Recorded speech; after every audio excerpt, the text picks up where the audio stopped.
HarperCollins presents Why Mummy Doesn't Give a Fuck by Gill Sims, read by Gabrielle Glaister. January. Wednesday, the 3rd of January. The first day back at work after Christmas and New Year is always a bit of a slog. The sudden realisation that foodstuffs exist other than Toblerone and Quality Street and cheese, and that it's now frowned upon to start on the white wine at 2 p.m, is always a shock to the system, let alone remembering that you're a functioning adult with a responsible job and clothes with non-elasticated waists. When your first day back is followed by your first relationship counselling session, after what could be described as a difficult Christmas, it's even less fun. Christina, our counsellor, came highly recommended. Well, Debbie in HR at work said that Christina had saved her sister's marriage after it turned out her sister's husband had been having it off with their twins' first teacher since they started primary school, and said twins were in year 10 when this all came out. And he also had a thing for being spanked while covered in PVA glue and glitter. Well, hence his attraction to a primary school teacher and their easy access to such things. So I thought that if Christina could wave her magic wand and sort out that little peccadillo, then surely Simon and I would be an easy fix. A walk in the park, practically. After all, no peculiar kinks had come to light.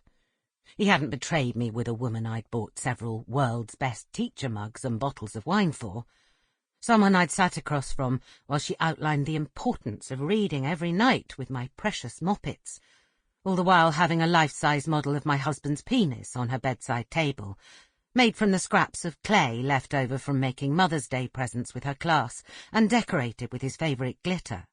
Had he?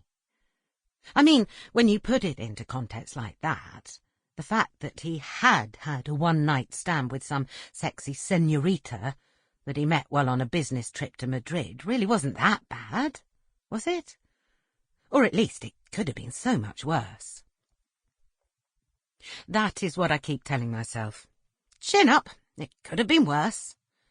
We could have had a predilection for dressing up as Anne Widdecombe. He could have had a thing about bonking someone dressed as Anne Widdecombe. I'm really not sure which would be more disturbing. Well, he could have followed in the footsteps of Perfect Lucy Atkinson's Perfect Daddy, who left Lucy's perfect mummy high and dry when he ran off with Lucy's mummy's sidekick and wannabe, Fiona Montague, leaving Lucy's mummy to face Fiona, whom I never liked.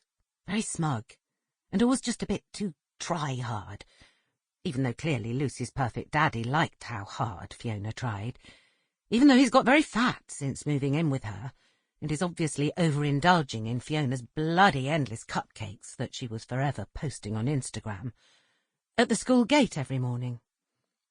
Of course, the kids are now too old for the school gate, as they're at big school, so I suppose I wouldn't have had to do that anyway. And Simon doesn't like cupcakes. But on the other hand, it was really quite bad enough.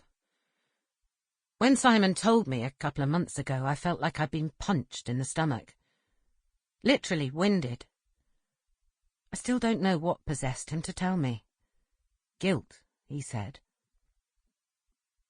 I'd heard people talk about a maelstrom of emotions before, but I didn't honestly know what that meant until then, as I veered wildly between rage and despair, and a really quite strong desire to kill him, and periods of calm during which I convinced myself we were mature adults with 2 children, and we'd been together for 25 years, give or take. We loved each other, and we could get through this, only to have the whole cycle start again. I felt so sick I couldn't eat for 3 days, which has never happened to me before. Periods of high emotion normally lead to relentless comfort eating for me. I did lose 10 pounds, so one must look on the bright side when one can.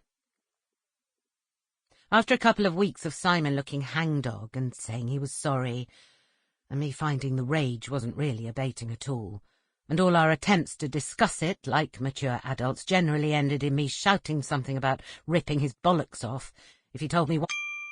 Sample complete. Ready to continue?